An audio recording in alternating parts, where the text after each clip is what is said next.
దీని మీదకి ఒక తెల్ల క్లాత్ తయారు చేయలేక తెల్ల క్లాత్ చుట్టూ రౌండ్ కుట్టి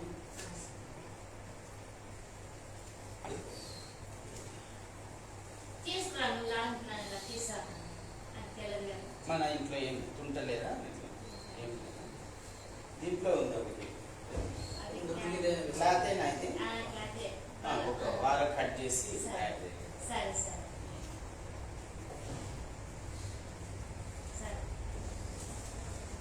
మరొక పాట పాడుతూ ప్రభునామాన్ని బయటపడతాం.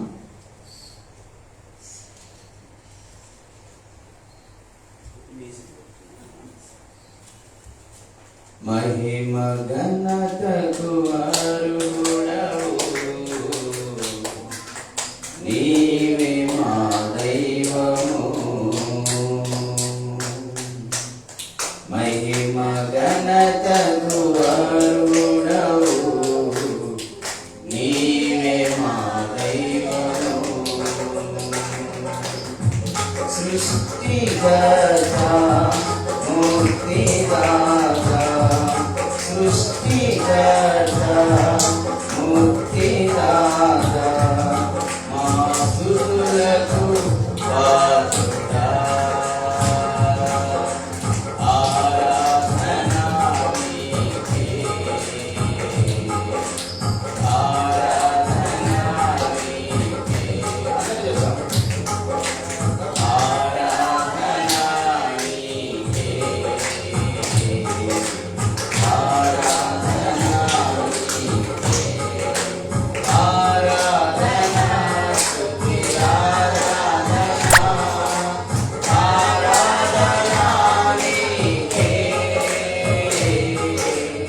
ఆరాధన స్తుతి ఆరాధన, ఆరాధన నీకే, ఆరాధన నీకే, ఆరాధన నీకే.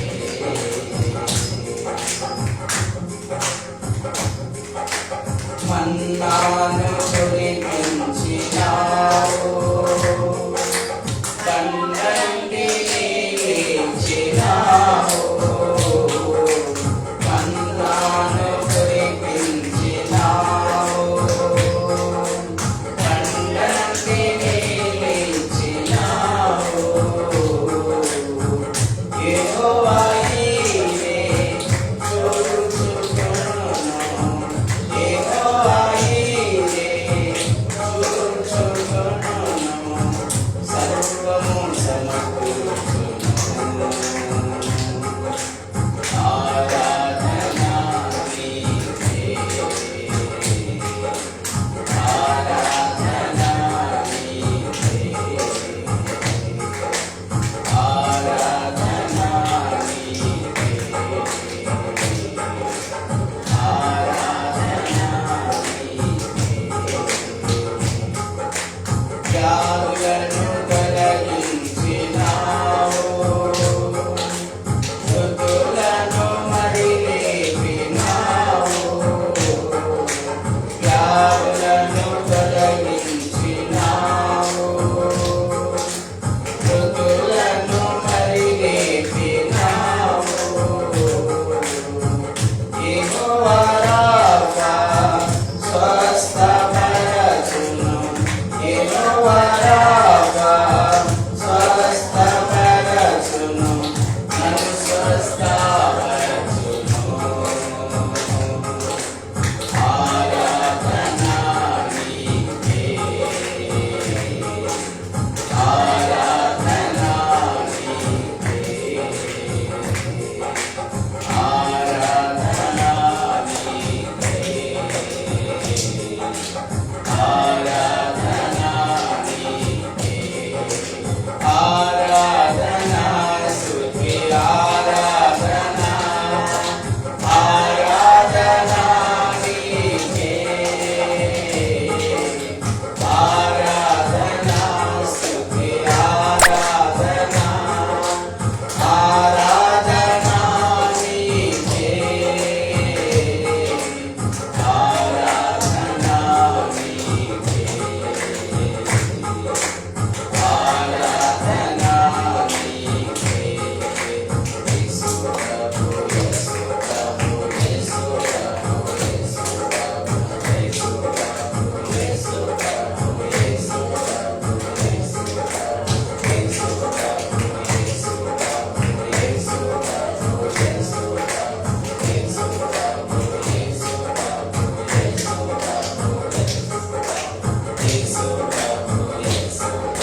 యేసు ప్రభు యేసు ప్రభు యేసు ప్రభు యేసు ప్రభు యేసు ప్రభు యేసు ప్రభు యేసు ప్రభు యేసు ప్రభు యేసు ప్రభు యేసు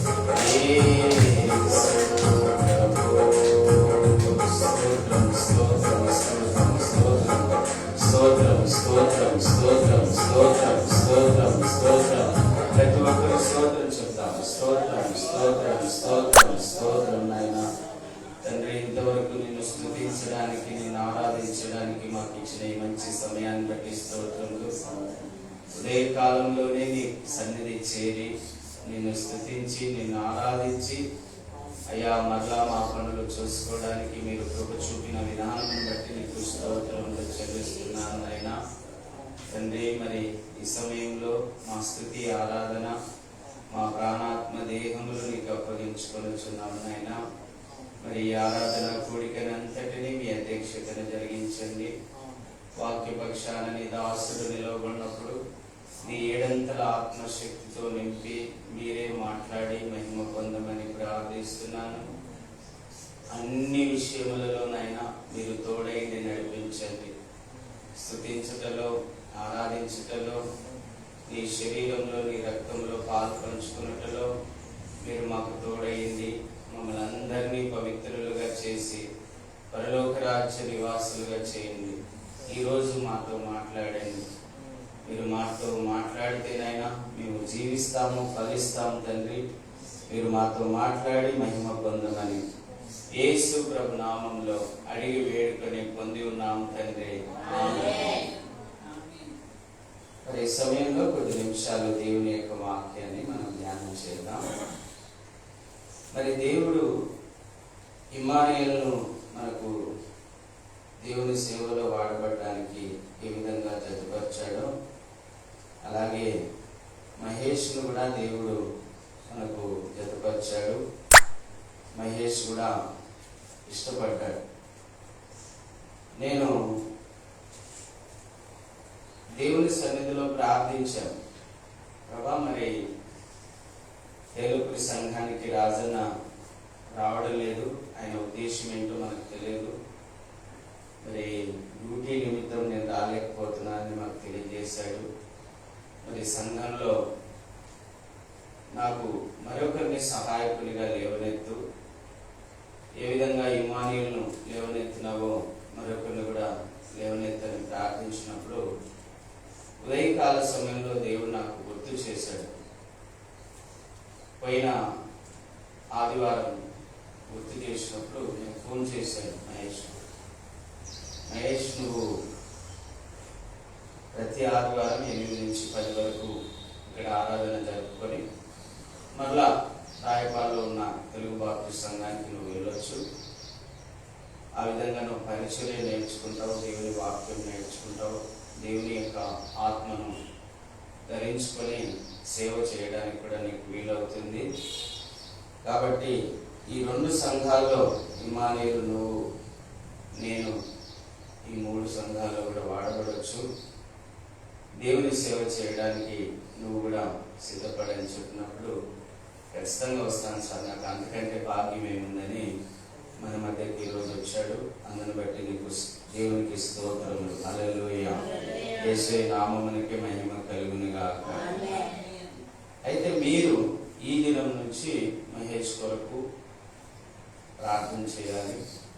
ఆయన సేవలో ఎదుగునట్లుగా పాటలు పాడుటలో కానీ, వాక్య పరిచర్యలో కానీ, వినయములో కానీ, విధేయతలో కానీ, కృపావరములు ఆత్మబలములు పొందుకొని సేవలో గొప్పగా వాడబడినట్లుగా మీరందరూ కూడా మీ అనుదిన ప్రార్థనలో జ్ఞాపకం చేసుకోండి.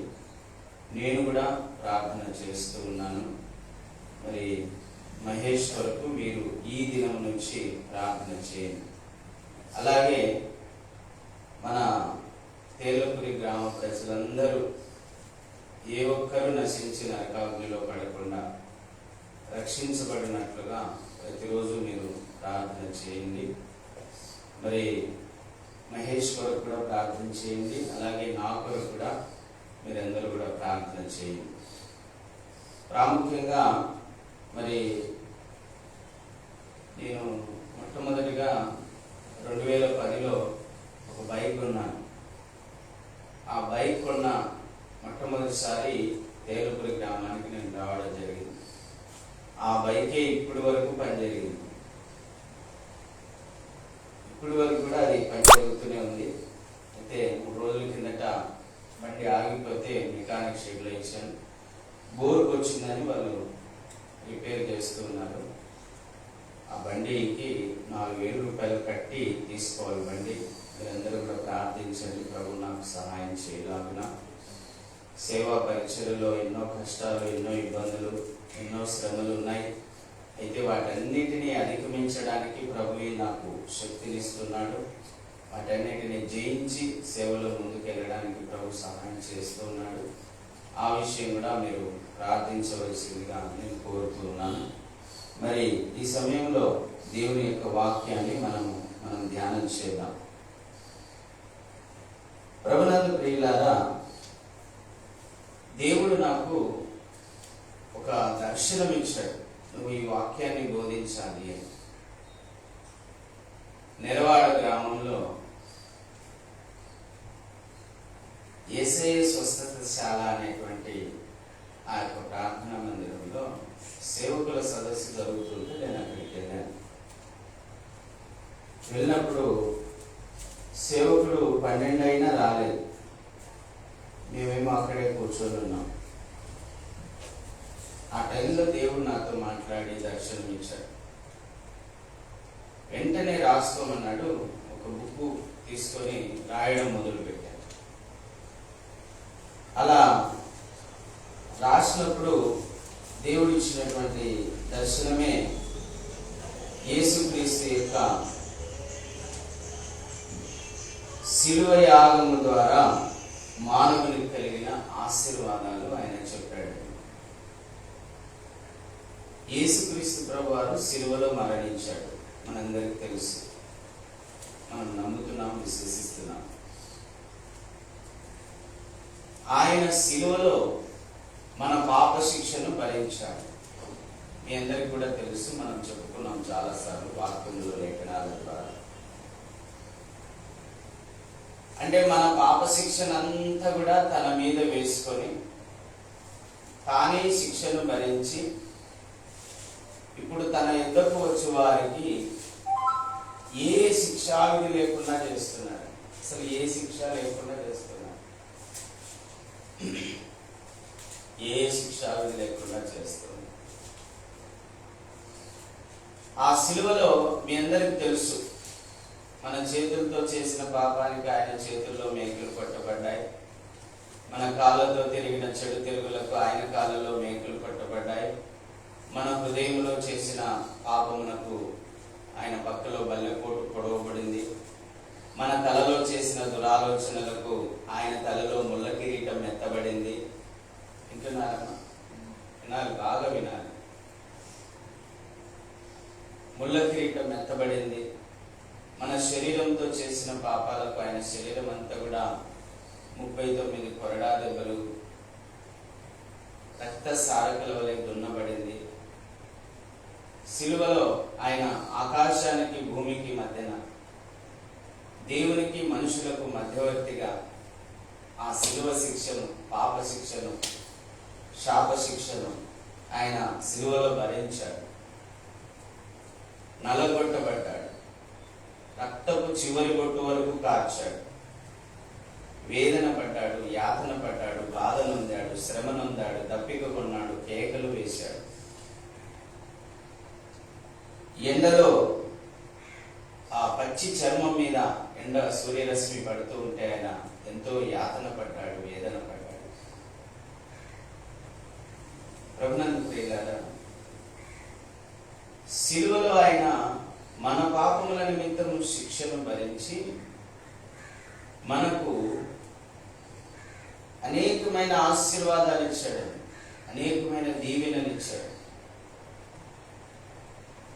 మానవునికి పాపక్షమాపణ ఇచ్చాడు, పరిశుద్ధత ఇచ్చాడు, నీతినిచ్చాడు, జీవమునిచ్చాడు, స్వస్థతనిచ్చాడు, శాంతినిచ్చాడు, ఆరోగ్యమునిచ్చాడు, ఐశ్వర్యమునిచ్చాడు, ఘనతనిచ్చాడు, ఆశీర్వాదం ఇచ్చాడు, మహిమనిచ్చాడు, కృపనిచ్చాడు, పరిశుద్ధాత్మనిచ్చాడు. ఆయన శరీరమును, ఆయన రక్తమును కూడా మనకిచ్చాడు. టోటల్గా ఆయన సర్వస్వాన్ని దారపోసి, ఆయన సర్వస్వాన్ని మనకిచ్చి ఈరోజు మనల్ని రక్షించుకున్నాడు. శిక్షేమో ఆయనకు, ఆశీర్వాదాలేమో మనకు. మరణమేమో ఆయనకు, నిత్య జీవం అంటే పరలోకం. ఆకాశముల పైన ప్రభు సింహాసనాసీనుడై ఉన్నాడే, నెమ్మది గల రాజ్యం, శాంతి గల రాజ్యం, ఆకలి దప్పులు లేని రాజ్యం, సూర్య చంద్రులు లేని రాజ్యం, ఆ రాజ్యమును మనకు అనుగ్రహించాడు. ఆ దేవుడు ఉండేటువంటి స్థానంలో మనం ముందులాగున ప్రభువు మనకు సహాయం చేశాడు. ఈ శిలువ యాగం ద్వారా మనకు కలిగిన ఆశీర్వాదాలను గురించి నేను కొన్ని మీతో చెప్పాను ఇంతకుముందు. పోయిన వారం కూడా ఆ పరలోక రాజ్యముల గురించి నేను కొన్ని విషయాలు మీతో చెప్పాను. ఈరోజు కూడా మనం కృపల గురించి మనం ధ్యానం చేయాలి. యేసు ప్రభు ద్వారా, యేసు ప్రభు యొక్క శిలువ యాగం ద్వారా, యేసు ప్రభు వారు శిలువలో గాయములు పొందడం ద్వారా, యేసుక్రీస్తు ప్రభు వారు శిలువలో రక్తమును కార్చడం ద్వారా, యేసుక్రీస్తు ప్రభు వారు శిలువలో మరణము పొందడం ద్వారా మనకు ఆశీర్వాదము అనుగ్రహించాడు. అందులో కృప అనేది ఒకటి. కృప మనకు అనుగ్రహించాడు. కృప అంటే ఏంటి? పని చేయకుండానే జీతం తీసుకోవడం, క్రియ లేకుండానే ఫలితాన్ని పొందడం, ఉచితంగా అనుగ్రహించబడేది. ఉచితంగా నువ్వు మంచివాడివనో లేకపోతే యోగ్యునివనో ఇచ్చేది కాదు. నువ్వు యోగ్యునివి కాకపోయినా, నువ్వు మంచివాడివి కాకపోయినా నీకు ఇచ్చేదే కృప. నువ్వు పాపివైనా, నువ్వు అర్హుడవు కాకపోయినా, నువ్వు నీచుడవైనా సరే నీకు ఇచ్చేదే కృప. అవునండి, దేవుడు కృపనిచ్చాడు. ఏ విధంగా కృపనిచ్చాడు అనే విషయాన్ని మనం ధ్యానం చేద్దాం. ఎఫెసీయులకు రాసిన పత్రిక 2వ అధ్యాయము 1 నుంచి చదువున్నాను. 1 నుంచి చదువు.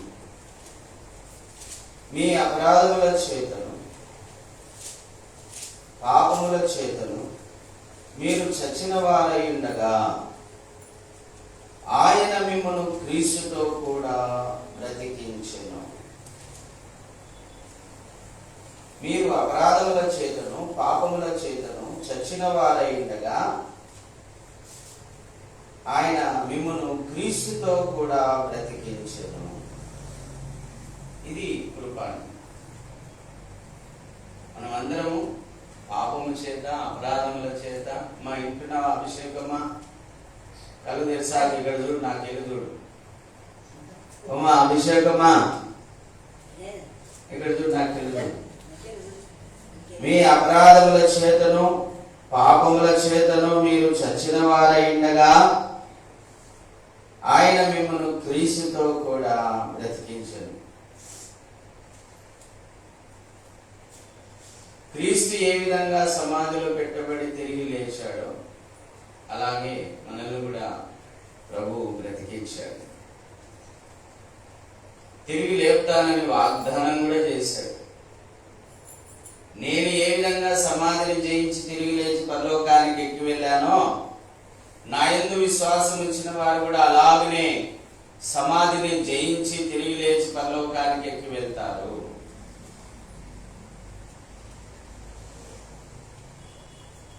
మీరు వాటిని చేయించు వాయుమండల సంబంధమైన అధిపతిని అనగా విధేయులైన వారిని ఇప్పుడు ప్రేమించు శక్తి అధిపతిని అనుసరించి ఈ ప్రపంచ ధర్మము చొప్పున మునుపు నడుచుకుంటుంది.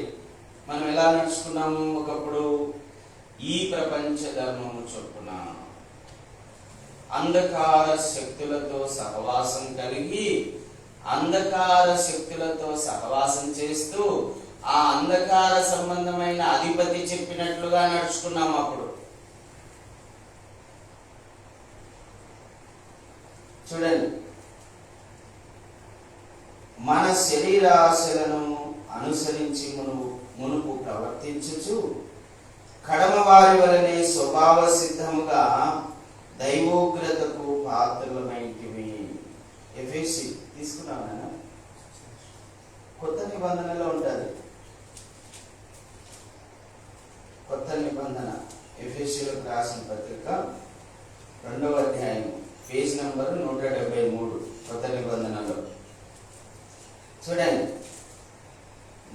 అయినను దేవుడు కరుణా సంపన్నుడైంది మనం అపరాధముల చేత చచ్చిన వారమైనప్పుడు సైతము మన ఎడల చూపిన తన మహాప్రేమ చేత మనలను క్రీస్తుతో కూడా బ్రతికించెను. అసలు మంచివారమే కాదండి మనం. అసలు దేవుణ్ణి వదిలిపెట్టి ఎవరమ్మడి తిరుగుతున్నామంట? సైతానమ్మడి తిరుగుతున్నాం. సైతాన్తో సహవాసం చేస్తున్నాం. సైతాన్ ఇచ్చిన ఆలోచనలు అమ్మడి పోతున్నాం. దొంగిలించుకుంటూ, అబద్ధాలు ఆడుకుంటూ, నరహత్యలు చేస్తూ, ద్వేషిస్తూ, కోప్పడుతూ, నాశనం కోరుకుంటూ, ఇతరులను దూషిస్తూ, వ్యభిచారులుగా, దొంగలుగా, నరహంతకులుగా, దోచుకునే వారిగా, అక్రమకారులుగా, లంచగొండులుగా జీవిస్తున్నటువంటి వారు మనం. పాపులం, అంధకార శక్తులతో సహవాసం చేస్తున్నటువంటి వారం ఒకప్పుడు. మరి అలాంటి వాళ్ళని ఎవరైనా ప్రేమిస్తారమ్మా? ఎవరైనా అలాంటి వాళ్ళని ప్రేమిస్తారా? తాగుబోతు కనపడితేనే ఏయ్ నువ్వు తాగినావు మాతో మాట్లాడకో అంటాం. ఒక వ్యభిచారిని చూస్తేనే నువ్వు వ్యభిచారి, ఆమెతో మాట్లాడడానికి ఇష్టపడకుండా దూరంగా వెళ్ళిపోతాం. కానీ దేవుడు ఎవరంటమ్మా? కరుణా సంపన్నుడు. ఎవరు దేవుడు? చెప్పాలి, అందరూ చెప్పాలి. కరుణా సంపన్నుడు. గట్టిగా చెప్పండి ఒకసారి మళ్ళా. ఈ కరుణా సంపన్నుడు తన మహాప్రేమ చేత అట్టివారమైన మనల్ని, ఎట్టివారం అంటే అంధకార శక్తులతో సహవాసం కలిగి మన మనస్సుకు నచ్చినట్లు, మన శరీరానికి నచ్చినట్లు జీవించాం. శరీర కోరికలు నెరవేర్చుకున్నాం. పాపాలన్నీ, అధికమైన పాపాలు చేశాం. పాపులమైన మనలను అపరాధముల చేత, పాపముల చేత చచ్చిన వారమైన మనలను క్రీస్తు ప్రేమ చేత, క్రీస్తు తన మహాప్రేమ చేత ఈరోజు మనలను బ్రతికించాడు. హల్లెలూయా. ఒకప్పుడు చచ్చినోళ్ళము, ఇప్పుడు బ్రతికినోళ్ళము. మనం అంటుంటాం దేవుడు చచ్చినోడా అంటాను. చచ్చినోడు ఎవడంటే అంధకార శక్తులతో సంబంధం కలిగి పాపంలో జీవిస్తున్నవాడు బ్రతుకుతూ ఉన్న చచ్చిన వానితో సమానం. ఈ లోకంలో రెండే ఉండేదండి, అంధకార శక్తులు, దేవుడు. ఒకప్పుడు అంధకార శక్తులతో సహవాసం చేసే వాళ్ళము, ఇప్పుడు దేవునితో సహవాసం చేస్తూ ఉన్నాం. మరి ఈ సహవాసానికి కారణం మనమా? మన నీత, మన పరిశుద్ధతన, మన మంచి క్రియల? కానే కాదు. అసలు చచ్చినటువంటి వారమైన మనలను క్రీస్తు తన మహాప్రేమ చేత మనలను బ్రతికించెను. హల్లెలూయా. చదవండి 9వ వచనం చదవండి. 6వ వచనం. కృపచేత మీరు రక్షించబడి ఉన్నారు. 2వ అధ్యాయం బాగా విన్నాం. ఎఫెసీ 2:6వ వచనం చదువు. క్రీస్తు యేసునందు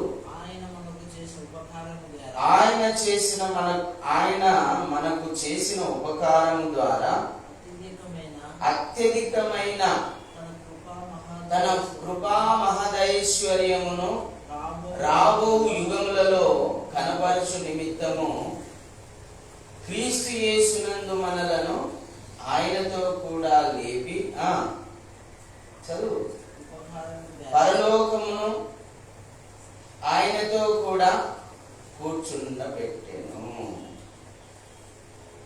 పరలోకమందు ఆయనతో కూడా మనలను చూడండి. ఆయన కృపామహదైశ్వర్యం అని రాయబడిందండి. ఈ కృప అనేది మనకు మహదైశ్వర్యముగా అనుగ్రహించబడింది. దీనికంటే గొప్ప ఐశ్వర్యముగా ఏం లేదు. అసలు దేవుడు మనల్ని పిలుచుకోవడమే గొప్ప ఐశ్వర్యం, రక్షించుకోవడం గొప్ప ఐశ్వర్యం, మనల్ని బ్రతికించడం గొప్ప ఐశ్వర్యం, తన కృపను మనకు అనుగ్రహించడం గొప్ప ఐశ్వర్యం. ఈరోజు మనం దేవుని పిల్లలుగా పిలువబడడం అనేది ఒక గొప్ప ఐశ్వర్యం అండి. అమ్మా, ఈరోజు మనం దేవుని పిల్లలమని పిలువబడుతున్నాం కదా, అది మహా గొప్ప ఐశ్వర్యం, మహదైశ్వర్యం, కృపామహదైశ్వర్యం. చూడండి, మళ్ళొకసారి చదువుతాను బాగా. క్రీస్తు యేసునందు ఆయన మనకు చేసిన ఉపకారము ద్వారా అత్యధికమైన తన కృపామహదైశ్వర్యమును రాబో యుగములలో కనపరచు నిమిత్తము క్రీస్తు యేసునందు మనలను ఆయనతో కూడా లేపి పరలోకమందు ఆయనతో కూడా కూర్చుండబెట్టెను. హల్లెలూయా. ఎంత గొప్ప భాగ్యం అండి. దేవునితో కూడా మనం కూర్చోబెడుతున్నాడు దేవుడు. ప్రభువుతో కూడా మనం కూర్చునే భాగ్యమును పొందుకున్నాం. పరలోకములో ప్రభువుతో సమానంగా కూర్చుంటామంట ఆయన సన్నిధిలో. ఇటువంటి వారము, ఏ విధంగా జీవించిన వారము, అలాంటి వారమైన మనలను తన కృపా మహదైశ్వర్యము ద్వారా తనకు కీర్తి కలుగునట్లు, మహిమ కలుగునట్లు ఈరోజు మనల్ని తీసుకుపోయి ఎక్కడ కూర్చోబెట్టినాడు? పరలోకంలో తన పక్కన కూర్చోబెట్టుకుంటున్నాడు. ఇదేనండి కృప అంటే. అర్హులమైన మనం అసలు పరలోకంలో ప్రవేశించడానికి మనం అర్హులమైన, పరలోకంలో ప్రభు పక్కన కూర్చోవడానికి అర్హులమైన. అసలు నిజంగా మనం ఆలోచిస్తే అసలు ఎంత కృప దేవుడు మనకు అనుగ్రహించాడు అనేది అర్థమవుతుంది. మీరే చెప్పండి, మనం ఎలాంటి వాళ్ళము, ఏ విధంగా జీవించే వాళ్ళము, ఎలాగుండే వాళ్ళము. ఇప్పుడు ప్రభు పక్కన కూర్చునేంత స్థాయి దేవుడు మనకిచ్చాడు. పరలోకములో దేవుని పక్కన కూర్చొని దేవునితో కూడా యుగాయుగాలు జీవించే భాగ్యము దేవుడు మనకిచ్చాడు. ఇదే కృప, ఇదే కృపా మహదైశ్వర్యము, ఇదే తన మహాప్రేమ. మహాప్రేమ ఇదేనండి ప్రేమ అంటే. అనర్హులమైన మనలను అర్హులుగా చేసి తన రక్తముతో కడిగి, సిలువలో తన కార్చిన రక్తంలో కడిగి పరిశుద్ధపరిచి నీతిమంతులుగా చేసి, పరిశుద్ధపరిచి నీతిమంతులుగా చేసి పరలోకంలో తనతో కూడా సమానంగా కూర్చోబెట్టుకుంటూ ఉన్నాడు. ఇది మహాప్రేమ, యేసుక్రీస్తు ప్రభు వారి యొక్క మహాప్రేమ. ఇది యేసుక్రీస్తు ప్రభు వారి యొక్క కృపామహదైశ్వర్యము. ఏంటి చెప్పండి? కృపామహదైశ్వర్యం. కృపా మహదైశ్వర్యం. అందరూ చెబుతాం ఒకసారి, కృపా మహదైశ్వర్యం, కృపా మహదైశ్వర్యం. ఎంత గొప్ప ధన్యత మనకు దేవుడు ఇచ్చాడు. శిలువ యాగం ఆయన చేసి, శిలువ మరణం ఆయన పొంది, శిలువలో గాయాలు ఆయన పొంది, శిలువలో ఆయన నలగొట్టబడి, ముఖం మీద ఉమ్మి వేయించుకొని, గడ్డం పెరిపించుకొని, కళ్ళకు గంతలు కట్టి ప్రవచించమని హేళన చేయించుకొని, కొరడా దెబ్బలు తిని, శిలోమాలకు వేలాడి వేయబడి, అందరి చేత హేళన చేయబడి, మన పాప శిక్షనంతా కూడా తన మీద వేసుకొని, మన అవమానాలన్నీ కూడా తన మీద వేసుకొని, మన నిందలన్నీ కూడా తన మీద వేసుకొని, మన పాపాలన్నీ కూడా తన మీద వేసుకొని, మన శాపాలన్నీ కూడా తన మీద వేసుకొని, శిక్షనంతా తాను భరించి ఈరోజు దేవుడు ఏ స్థాయి మనకిచ్చాడో ఒక్కసారి ఆలోచించాడు. ఇప్పుడు చెప్పండి, దేవుడు మనకిచ్చిన స్థాయికి మనం ఏమి చేయగలం? ఏమి ఇవ్వగలం?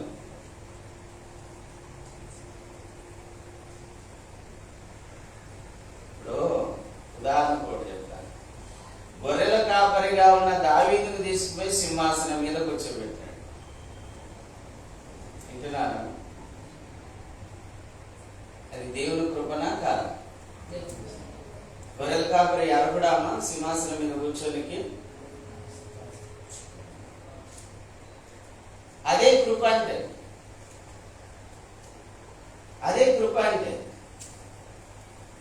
ఆమోసు పశువుల కాపరిని ఏం చేసినాడు? దేవుడు గొప్ప ప్రవక్తగా చేసినాడు. అదే కృప అంటే. చేపలు పట్టేటోళ్లను దేవుడు ప్రపంచాన్ని తలకిందులుగా చేయగల వారిగా చేశాడు.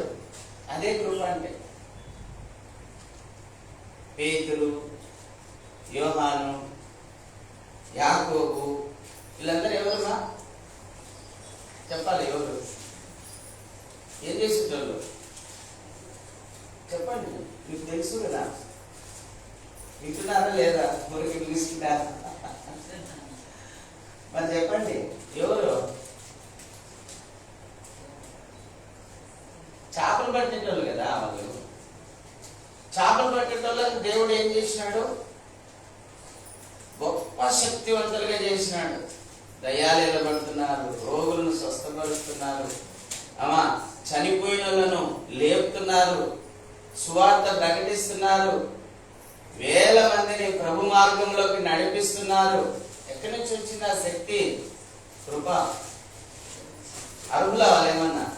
చేపలు పట్టేటోళ్ళు దేవుని వాక్యాన్ని బోధించగలిగిన సమర్థుల వాళ్ళు కాదు. కానీ దేవుని కృప ద్వారా, దేవుని ఆత్మ ద్వారా వాళ్ళను శక్తివంతులుగా దేవుడే చేసినాడు. దావీదు కూడా గొప్ప శక్తివంతుడా కాదు, దేవుని కృపనే ఆయనను శక్తివంతునిగా చేసి.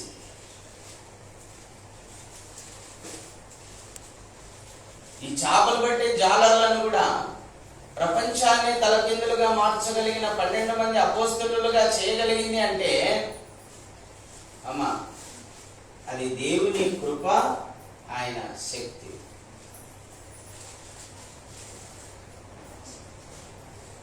అంటే అర్హులు కాని వారిని అర్హులుగా చేయడమే దేవుని కృప.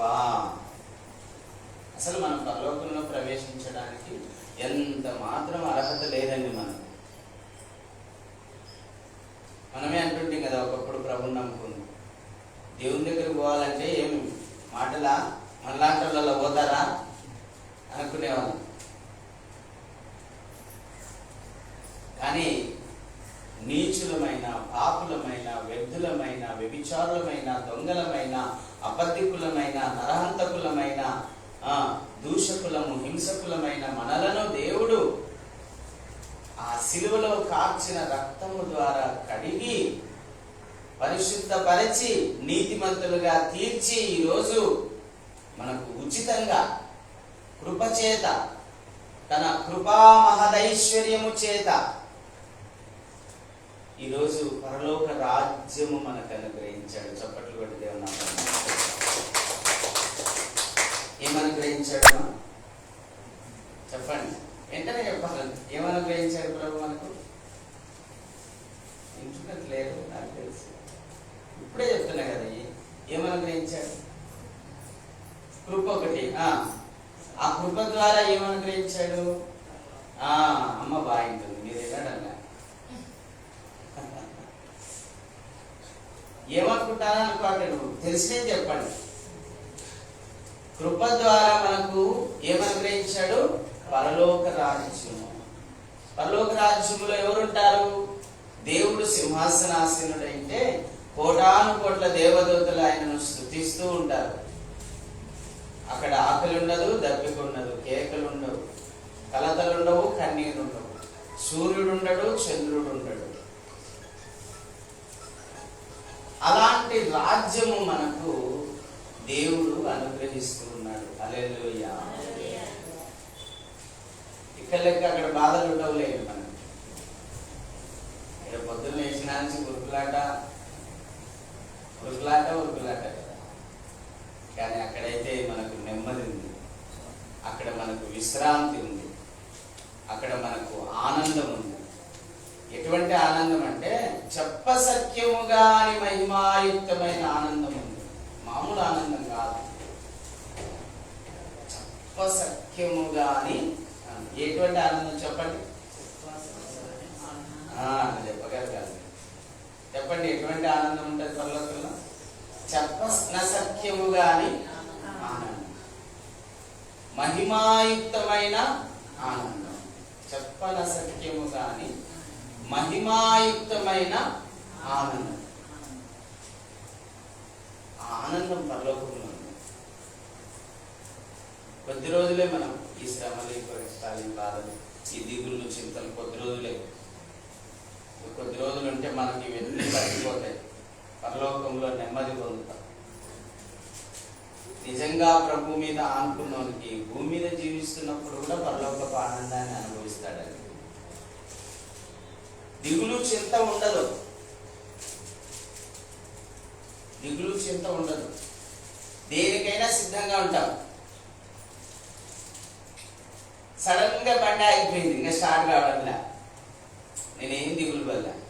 ప్రభా నీ చిత్తం ఏ విధంగా ఉంటే ఆ విధంగా నడిపించాలి. దగ్గరలోనే ఒక మెకానిక్ షాప్ దొరికింది. అక్కడే మనకు తెలిసినటువంటి ఒక అన్న ఉన్నాడు. సరే ఇక్కడ ఇచ్చేయండి అని చెప్పి ఇప్పించినాడు. అది సింపుల్ గా తయారు చేస్తే 2000 అవుతుంది, మొత్తం తయారు చేస్తే 4000 అవుతుంది అండి. నేను మామూలుగా సింపుల్ గా తయారు చేయగలనా, పని చేయగలనా, డబ్బులు కావాలి కదా. ఆయన ఏమన్నాడు, పక్కన మొత్తం చేయించుకో, మళ్ళీ నువ్వు సేవకు ఇబ్బంది అవుతుంది అని చెప్పి మొత్తం చేయించు అన్నాడు.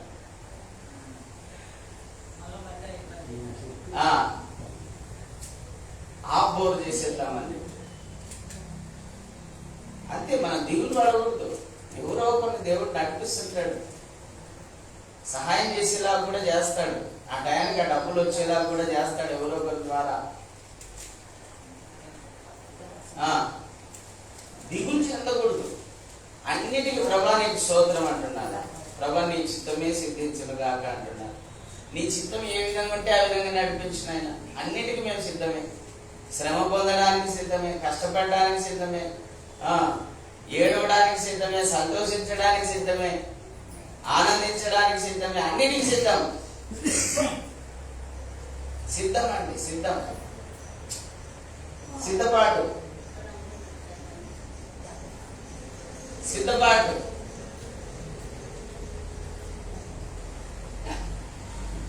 నిజంగా నేను చెప్తున్నాను, దైవాత్మ కలిగి దేవుని మీద ఆనుకున్న నేను నా గురించి చెప్తున్నాను మీకు. దేని గురించి దిగులు పడను. ఎందుకంటే ప్రభు అన్నాడు కదా, నేను మీ యొద్దకు వస్తాను, మీలో నివసిస్తాను, మీతో కూడా ఉన్నాను, సదాకాలం నేను మీతో కూడా ఉన్నాను అన్నాడు కదా. నాకెందుకు భయం? ఆయనే చూసుకుంటాడు.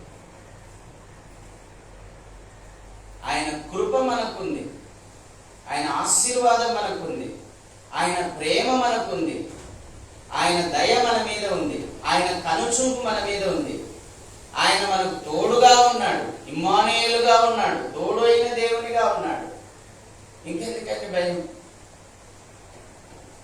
నేను ఒక రకంగా చెప్పాలంటే ఆ పరలోకంలో ఉన్న ఆనందాన్ని నేను భూమి మీదనే అనుభవిస్తున్నాను.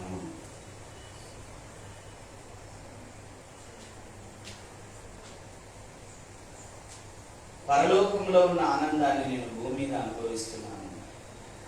నిజమైన సమర్పణ గనక మీకుంటే, బ్రతుకుట క్రీస్తే చావైతే లాభం, నేనేమైనానో అది ప్రభు కృప వలనే అయినానని పౌలు చెప్పినట్లుగా మీరు సంపూర్ణ సమర్పణ కలిగి మీరు ఆయన మీద ఆనుకొని, ప్రభువా బ్రతికించిన నీవే, చంపిన నీవే, నీకోసమే నేను జీవిస్తానని మీరు సమర్పించుకుంటే భూమి మీదనే మీరు పరలోకపు ఆనందాన్ని అనుభవిస్తారండి. పరలోకంలో ఉన్న ఆనందాన్ని నేను ఈరోజు భూమి మీద అనుభవిస్తున్నాను. హల్లెలూయా. ఎందుకంటే ప్రభు చెప్పాడు, మీరందరూ దేవుని రాజ్యంలో ఉన్నారు. ఇప్పుడు ఎక్కడున్నాం మనం? దేవుని రాజ్యంలో. దేవునిలో ఉన్నాం, దేవుని రాజ్యంలో ఉన్నాం, దేవుని యొక్క ఆత్మతో ఉన్నాం, దేవుని యొక్క వాక్యముతో ఉన్నాం, దేవుని యొక్క ప్రార్థనలో ఉన్నాం, దేవుని యొక్క స్తుతి ఆరాధనలో ఉన్నాం. టోటల్ గా మనం దేవునిలో ఉన్నాం. దేవునిలో ఉన్న వానికి ఆనందమే ఆనందం. హల్లెలూయా. అందుకే పౌలు అంటాడు కదా ఫిలిప్పీ 4:4 ఆనందించుడి, మరలా చెప్పుదును, ప్రభువునందు ఆనందం. ప్రభులో ఉంటే ఆనందం అండి, ప్రభులో లేకపోతే ఆనందమే లేదు. నా యందు మీరును మీ యందు నేనును నిలిచి ఉన్న ఎడల మీకేది ఇష్టమో, మీ యందు నా మాటలు నిలిచి ఉన్న ఎడల మీకేది ఇష్టమో నన్ను అడుగుడి, అది నేను ఇస్తాను.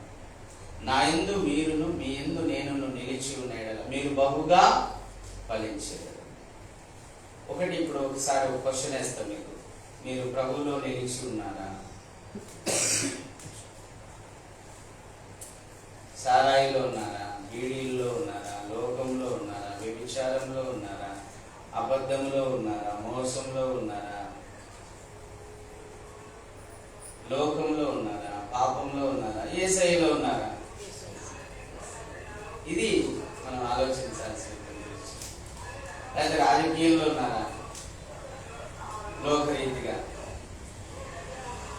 లేదా ధనాపేక్షలో ఉన్నారా? లేకపోతే శరీరాశలో ఉన్నారా? నేత్రాశలో ఉన్నారా? జీవకుటుంబంలో ఉన్నారా? ఎక్కడున్నారు? ఒకవేళ నేను చెప్తుంది వాక్యము, క్రీస్తులో గనక మీరున్నట్లయితే మీరు ధన్యులు, క్రీస్తులో గనక మీరున్నట్లయితే మీరు బహుగా ఫలిస్తారు, క్రీస్తులో గనక మీరున్నట్లయితే మీరు ఏది అడిగినా ప్రభు మీకు ఇస్తాడు. హల్లెలూయా. క్రీస్తులో లేకుండా లోకంలో ఉంటూ ప్రభా ప్రభా ప్రభా అని 1000 సార్లు మొత్తుకున్నా విన్నాడు ఆయన. వింటాడా? నువ్వు ఆయనలో ఉండి ఆయన మాటను అనుసరిస్తూ ఆయన ఆజ్ఞలు గైకొంటూ, వింటున్నారు? ఆయన ఆజ్ఞలు గైకొంటూ, ఆయన మాట వింటూ, ఆయన వాక్యానుసారంగా జీవిస్తూ మీరు ఏది అడిగినా ఆయన ఇస్తాడు. నాకు ఇష్టం వచ్చినట్టు నేను జీవిస్తా, నేను అడిగినప్పుడు ఆయన ఇయ్యాలంటే ఇస్తాడా? నాకు ఇష్టం వచ్చినట్టు నేను జీవిస్తాను, వారానికి ఒకసారి ప్రార్థన పోతా, నాకు ఆయన ఇయ్యాలంటే ఇస్తాడా? నువ్వు వారానికి ఒకసారి ప్రార్థనకు వచ్చినా కూడా ప్రయోజనం ఏముంటది? నువ్వు మాట వినడం లే కదా. మాట వినాలి. సమయంలో ఏమంటాడంటే 1000 బలులు అర్పించుట కంటే ఆయన మాట వినుట మేలు. 1000 బలులు అర్పించుట కంటే ఆయన మాట వినుట మేలు. 1000 బలులు అర్పించుట కంటే ఆయన మాట వినుట మేలు. ఆయన మాట వినుట మేలు. ఏం చెప్తున్నాడు ఆయన? అయ్యలారా, మీరు ఆకాశములోనైనను జలములలోనైనను భూమి మీదనైనను దేనిని విగ్రహముగా చేసుకొనవద్దు, దేనిని పూజించకూడదు, దేనిని సాగిలపడకూడదు అన్నాడు. మరి అది చేయాలి. వ్యర్థంగా నా నామాన్ని ఉచ్చరించకూడదు అన్నాడు. అది చేయాలి. కనీసం వారానికి ఒక్క రోజు అయినా నా సన్నిధిలో కనబడాలి అన్నాడు. అది చేయాలి.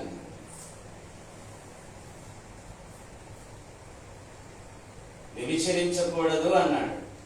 అది చేయాలి. దొంగిలించకూడదు అన్నాడు. అది చేయాలి. అబద్ధం ఆడకూడదు అన్నాడు. అది చేయాలి. నరహత్య చేయకూడదు అన్నాడు. అది చేయాలి. నరహత్య చేయకూడదు. అది అనుసరించాలి.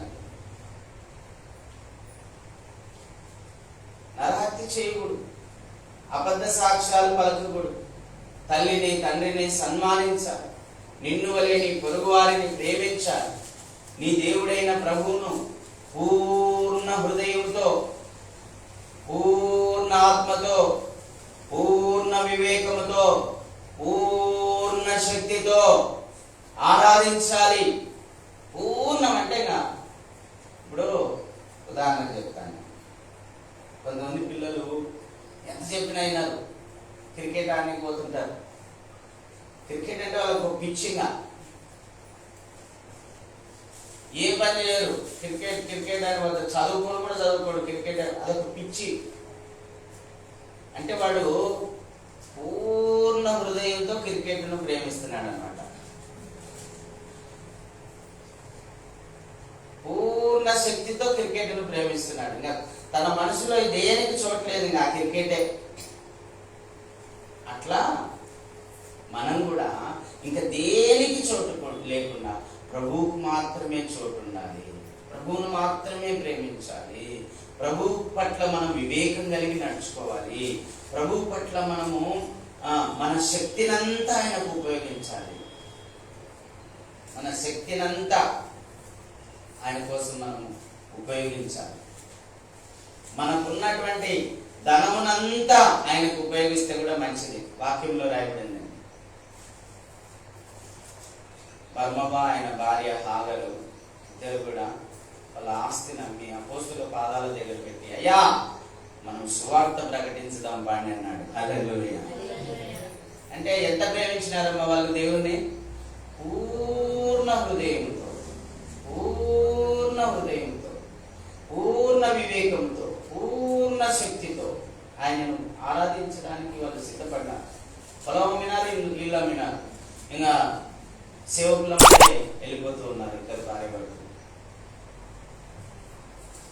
అంటే వాళ్ళు కనుక్కున్నారు దీంట్లో తప్ప ఎక్కడ ఏమీ ఈ లోకంలో కనిపించేవన్నీ పోయేటివే, ఉండేటివి కాదు. ఎవరైనా అండి అన్ని పోయేటివే. కానీ ఏది నిలిచి ఉండేదంటే పరలోకం, దేవుని రాజ్యం. అది శాశ్వతమైనది. అశాశ్వతమైన వాటి కోసం ప్రయాసపడకుండా శాశ్వతమైన నిత్య జీవమైన పరలోకం కోసం మనం ప్రయాసపడదామని నిర్ణయం తీసుకున్నారండి వాళ్ళు. ఎవరు? బర్మబా ఆయన భార్య. ఎంత గొప్ప నిర్ణయం, ఎంత గొప్ప నిర్ణయం. నిజంగా చెప్తున్నాను, మన మనస్సాక్షికి మనము దేవుని కోసం ఏదైనా తక్కువ చేస్తున్నట్టు అనిపిస్తే నేను అప్పుడు సిగ్గుపడతానండి. సిగ్గు కలిగినట్లుగా ఉంటుంది నాకు. ఏంటబ్బా నేను దేవుణ్ణి ప్రేమించడం లేదు, ప్రేమిస్తే ఇది ఎందుకు, దీనికోసం నేను ఎందుకు డబ్బు ఖర్చు పెట్టాను అనిపిస్తుంది నాకు. అంతే కదండి. దేవుని పరిపూర్ణంగా ప్రేమించినప్పుడు మనకున్నదంతా కూడా ఖర్చు చేస్తాం దేవుని కోసం. అయితే ఆ భాగ్యం దేవుడు నాకు ఇచ్చాడండి. నాకున్నదంతా దేవుని కోసం ఖర్చు చేసే భాగ్యం ఇచ్చాడు దేవుడు. హల్లెలూయా. నా కోసం ధనం కూర్చబడింది అని నేను నమ్ముతున్నాను. ఎందుకంటే ఈ లోకంలో మన సొంతానికి ఏం చేసుకున్నా దాటి వలన ప్రయోజనం లేదు, కానీ దేవుని కోసం మనం ఏం చేసినా అది పరలోకంలో నిలిచి ఉంటుంది. పరలోకంలో నిలిచి ఉంటుంది. ఇంత గొప్ప కృపనిచ్చి, ఇంత గొప్ప మహాప్రేమను మనకు అనుగ్రహించి, అమ్మా ఇంత గొప్ప మహాప్రేమను మనకు అనుగ్రహించి తను ఉండేటువంటి స్థానంలో స్తోత్రం నాయనా, అయ్యా స్తోత్రం నాయనా, నువ్వు మమ్మల్ని ఎంతగానో ప్రేమించావు నాయన. అనర్హులమైన మమ్ములను, నీచులమైన మమ్ములను, పాపులమైన మమ్ములను, ఎందుకు కొరగాని మమ్మలను, అర్హత లేని మా అమ్మలను ఈరోజునైనా నీ సిలువ యాగము ద్వారా, సిలువ రక్తము ద్వారా, సిలువ మరణము ద్వారా, సిలువలో మీరు పొందిన గాయముల ద్వారా, సిలువలో మీరు పొందిన అవమానము ద్వారా, సిలువలో మీరు పొందినటువంటి వేదన, యాతన, బాధ, శ్రమ, దప్పిక, కేకల ద్వారా ప్రభువా మమ్మల్ని రక్షించావు తండ్రి. నీకు స్తోత్రాలు. నువ్వు పొందిన గాయాల ద్వారా మాకు స్వస్థతనిచ్చావు నాయనా. నీకు స్తోత్రములు నాయనా. నువ్వు కార్చిన రక్తముతో మమ్మల్ని కడిగి పరిశుద్ధులుగా, నీతిమంతులుగా చేశావు యేసయ్యా. నీకు స్తోత్రము నాయనా, స్తోత్రం నాయనా. నువ్వు పొందిన గాయాల ద్వారా స్వస్థతనిచ్చావు. నిశ్చయంగా మా రోగమును నువ్వు భరించి మాకు ఆరోగ్యమునిచ్చావు. మరణమును నువ్వు పొంది నిత్య జీవమైన పరలోకాన్ని మాకు అనుగ్రహించావు తండ్రి. నీకు స్తోత్రములు నాయనా, స్తోత్రములు, స్తోత్రములు, స్తోత్రములు నాయనా. అవమానములు, నిందలు నువ్వు భరించి మాకు పేరును, ప్రఖ్యాతను, ఘనతను మాకు ఇచ్చావు నాయనా. నీకు స్తోత్రములు, స్తోత్రములు. మా దారిద్ర్యమును నువ్వు అనుభవించి మమ్మను ధనవంతులుగా చేశావు నాయనా. నీకు స్తోత్రములు, స్తోత్రములు, స్తోత్రములు, స్తోత్రములు నాయనా. నీ కృపా మహదైశ్వర్యమును మాకు అనుగ్రహించావు. నీ మహాప్రేమను మాకు కనపరిచావు. మా కోసం నాయనా మా పాప శిక్షను నువ్వు భరించి మాకు ఏ శిక్షావిధి లేకుండా చేశావు నాయనా. మా శాపమును నువ్వు భరించి మాకు ఆశీర్వాదం ఇచ్చావు నాయనా. నీకు స్తోత్రములు, స్తోత్రములు, స్తోత్రములు, స్తోత్రములు. అందరము స్తోత్రం చేద్దాం. అయ్యా మాకు ఆశీర్వాదం ఇచ్చినందుకు స్తోత్రం నాయనా. మాకు ఆశీర్వాదం ఇచ్చినందుకు స్తోత్రం. మాకు స్వస్థతనిచ్చినందుకు స్తోత్రం. మాకు ఐశ్వర్యం ఇచ్చినందుకు స్తోత్రం. మాకు మహదైశ్వర్యమునిచ్చినందుకు స్తోత్రం. మాకు నీ కృపను అనుగ్రహించి నీతో కూడా కూర్చునే భాగ్యమును కలగజేసినందుకు ప్రభువా నీకు స్తోత్రము నాయనా. నీతో కూడా నీ సింహాసనం ఎదుట కూర్చునే భాగ్యమును, యుగాయుగాలు నీతో కూడా కూర్చునే భాగ్యమును మాకు కలగజేశావు నాయనా. నీకు స్తోత్రములు. నీ ఆజ్ఞలు గైకొనే వారిగా చేశావు. నీ మాట వినేవారిగా మమ్మల్ని చేశావు తండ్రి. నీకు స్తోత్రములు నాయనా. వ్యర్థమైన పారంపర్య ఆచారాల నుండి మమ్మల్ని విడిపించావు నాయనా. నీకు స్తోత్రములు తండ్రి. కులాచారాల నుంచి, మతాచారాల నుండి మమ్మల్ని విడిపించావు నాయనా. నీకు స్తోత్రములు. ఒక కొత్త జీవితాన్ని మాకు ఇచ్చావు నాయనా. నీకు స్తోత్రములు నాయనా. అయ్యా ఆనందకరమైన జీవితాన్ని మాకు ఇచ్చావు నాయనా. నీకు స్తోత్రములు. చెప్పనక్క సఖ్యము గాని ఆనందకరమైన జీవితాన్ని మాకు ఇచ్చావు నాయనా. నీకు స్తోత్రములు, స్తోత్రములు, స్తోత్రములు, స్తోత్రములు నాయనా. అయ్యా స్తోత్రములు, స్తోత్రములు, స్తోత్రములు, స్తోత్రము, స్తోత్రం నాయనా. స్తోత్రం తండ్రి, స్తోత్రం. నీకు ఏమిచ్చి రుణం తీర్చగలం నాయనా. ఈరోజు నాయనా మందిరానికి అనేక మంది రావాలని ఆశించాం నైనా తండ్రి. రావాల్సిన బిడ్డల కంటే ఎక్కువగానే నడిపించావు తండ్రి. నీకు స్తోత్రాలు నైనా. నీ దాసుడు బాలరాజన్నను, కృపారానక్కను నడిపించినందుకు స్తోత్రాలు. సంతోషమ్మను, కృష్ణవేనమ్మను, లక్ష్మక్కను, దీనమ్మను తండ్రి నాయనా ప్రభా, వరాలక్కను, అభిషేకమ్మను, సంతోషమ్మను నడిపించినందుకు స్తోత్రాలు తండ్రి. నాయనా మహేష్ను ప్రాముఖ్యంగా సేవకునిగా నువ్వు చేయడానికి పిలిచినందుకు స్తోత్రాలు నైనా. అతన్ని గొప్ప సేవకునిగా చేయబోతున్నావు తండ్రి. నీకు స్తోత్రాలు. ఈరోజు నీ సన్నిధిలో నిన్ను స్తుతించడానికి, నిన్ను ఆరాధించడానికి, నీ వాక్యమును ధ్యానించడానికి, నీ కృపను గురించి ధ్యానించడానికి అయ్యా మాకిచ్చిన ధన్యత కొరకైనైనా నీకు స్తోత్రములు స్తోత్రములు స్తోత్రములు. ఏమిచ్చి నీకు రుణము తీర్చుకొనగలము నాయనా. అయ్యా, పరలోక రాజ్యమునే మాకు ఇచ్చావు నాయనా. నీ శరీరమును నీ రక్తమును కూడా మా కొరకు ఇచ్చావు తండ్రి. నీ ఆత్మను మా కొరకు ఇచ్చావు నాయనా. సమాధిని జయించగలిగిన పునరుద్ధానపు శక్తిని కూడా మాకు ఇచ్చావు నాయనా. నీకు స్తోత్రములు స్తోత్రములు స్తోత్రము నాయనా. పునరుద్ధానపు శక్తిని మాకు ఇచ్చినందుకు స్తోత్రం నాయనా. శరీరమునిచ్చినందుకు స్తోత్రం నాయన. నీ పరిశుద్ధ రక్తమును మాకు ఇచ్చినందుకు స్తోత్రం నాయన. నీ ఆత్మను మాకు ఇచ్చినందుకు స్తోత్రం నాయన. నీ రాజ్యము మాకు అనుగ్రహించినందుకు స్తోత్రం నాయన. నీ సన్నిధిలో కూర్చునే భాగ్యమును కలగజేసినందుకు స్తోత్రం నాయన. మాకు నెమ్మదిని కలగజేసినందుకు స్తోత్రము నాయన. అయ్యా, చెప్పన సఖ్యము గాని మహిమాయుక్తమైన ఆనందమును మాకు దయచేయబోతున్న దేవా, నీకు స్తోత్రములు తండ్రి. భూమి మీద ఉండంగానే పరలోకపు ఆనందాన్ని అనుభవించే కృపను మాకు అనుగ్రహించిన యేసయ్యా, నీకు స్తోత్రములు స్తోత్రములు అయ్యా. స్తోత్రములు స్తోత్రములు స్తోత్రములు స్తోత్రములు నాయనా. అయ్యా, స్తోత్రములు స్తోత్రములు స్తోత్రములు. యేసు నామములో స్తుతించి ఆరాధిస్తున్నాము తండ్రి. ఆమేన్. మీలో ఎవరైనా ప్రేరేపించబడిన వారు ఒకరు ఆరాధించండి అమ్మా.